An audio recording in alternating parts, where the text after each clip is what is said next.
जय भोले की हर हर महादेव, बम बम भोले। आज मैं श्री शिव महापुराण वायव्य संहिता खंड का 8वां अध्याय तीनों देवों की आयु का वर्णन सुना रही हूँ। सुनिए।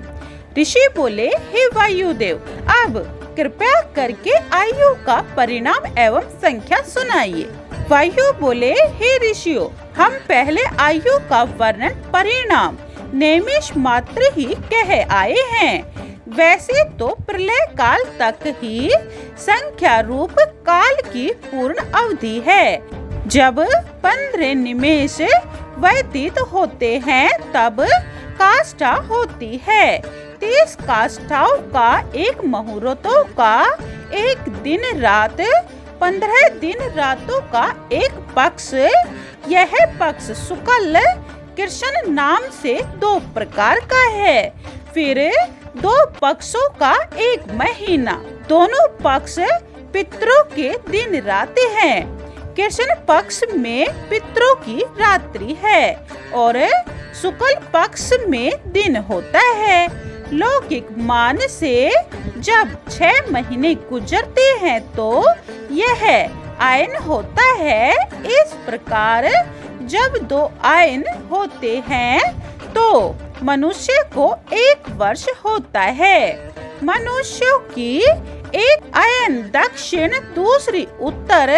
इस प्रकार दक्षिणा नए होने पर देवताओं की रात तथा उत्तरायण होने पर दिन होता है।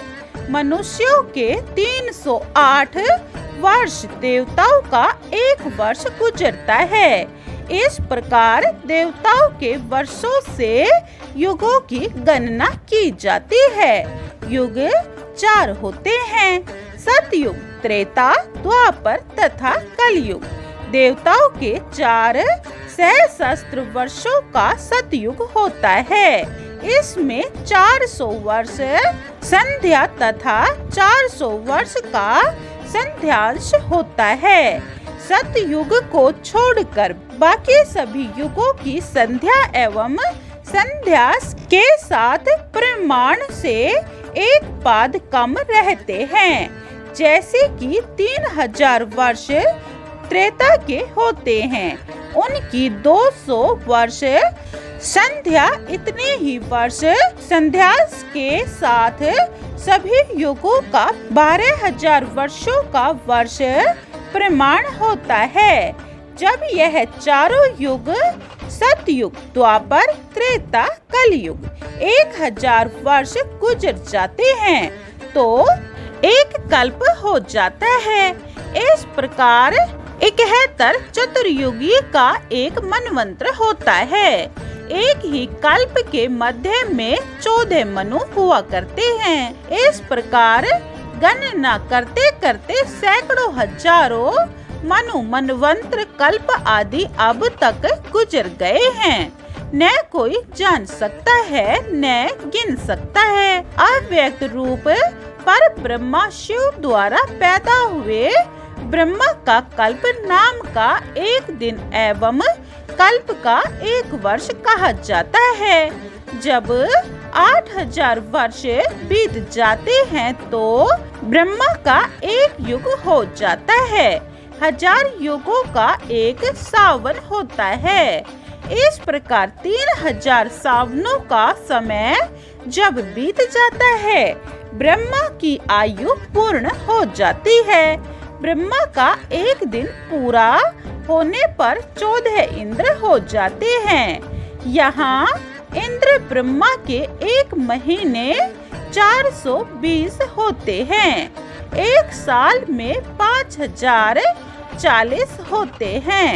ब्रह्मा की आयु में 5,40,000 इंद्र उत्पन्न भी होते हैं और मर भी जाते हैं।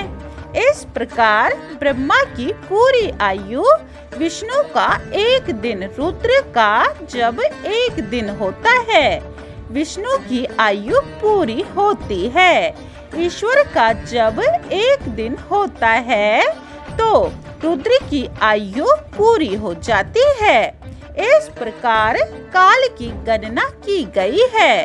सदाशिव की 5,00,000 40,000 साल की आयु होने पर सारी सृष्टि पैदा होती है। संहार भी होता है, सबका नाश भी हो जाता है, किंतु पर ब्रह्मा सदाशिव का नाश नहीं होता।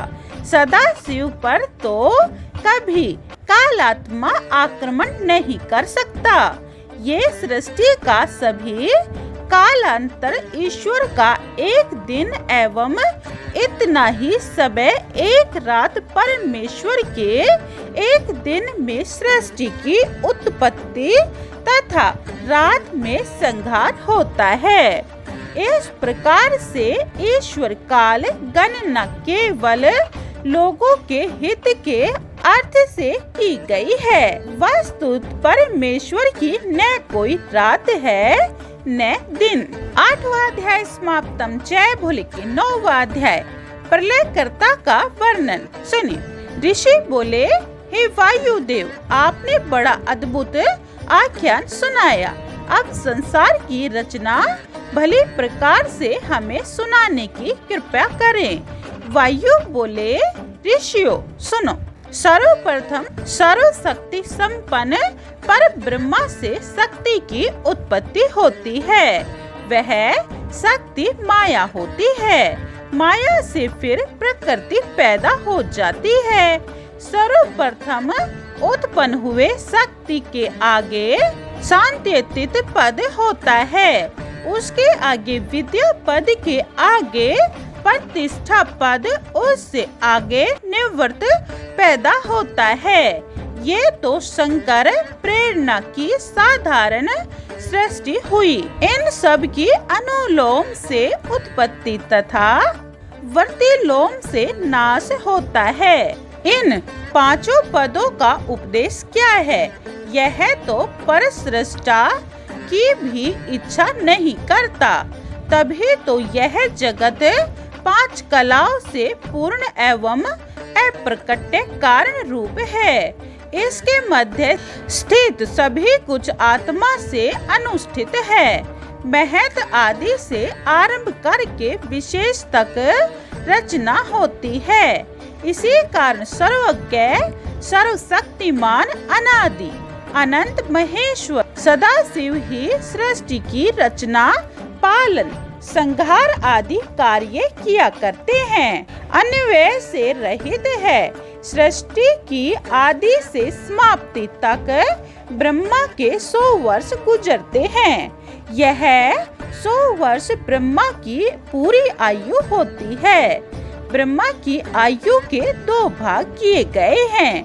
प्रथम प्रारब्ध, द्वितीय प्रारब्ध। दोनों प्रारब्धों की समाप्ति से ब्रह्मा की आयु समाप्त होती है। तब अव्यक्त आत्मा अपने मध्य कार्य को ग्रहण कर लेता है। इस कार्य जगत का अव्यक्त में समावेश होने पर, विचार के संहार होने पर प्रधान तथा पुरुष ये दोनों धर्म के सहित रहते हैं। सतोगुण तमोगुण युक्त अनंत दोनों प्रकृति पुरुष समान है, परस्पर ओतप्रोत होकर मिलते रहते हैं। जब ये दोनों गुणों में समान हो जाते हैं, तब अंधकार के कारण ये पृथक पृथक नहीं किए जा सकते। उस समय जब शांत वायु द्वारा निश्चल होता है, उसमें कुछ विज्ञान नहीं हो सकता। तब अज्ञान जगत के मध्य में आदित्य महेश्वर अपनी महेश्वर रूप रात्रि का सेवन करते हैं। फिर प्रातः होने पर महेश्वर महायोग द्वारा प्रकृति पुरुष से परिविष्ट हो जाते हैं। तब इन दोनों में क्षोभ उत्पन्न कर देते हैं। तभी महेश्वर की आज्ञा द्वारा अभिव्यक्त से चराचर सभी प्राणियों की उत्पत्ति होने लगती है। 9वां अध्याय समाप्तम। जय भोले की 10वां अध्याय सृष्टि रचना वर्णन। यह आप दूसरी वीडियो में सुने। जय भोले की हर हर महादेव, बम बम भोले। अगर आपको शिव महापुराण पूरी सुननी है तो यह चैनल सब्सक्राइब कर लें। और शिव महापुराण विराम होने के बाद हम सुख सागर पढ़ें और सुनेंगे।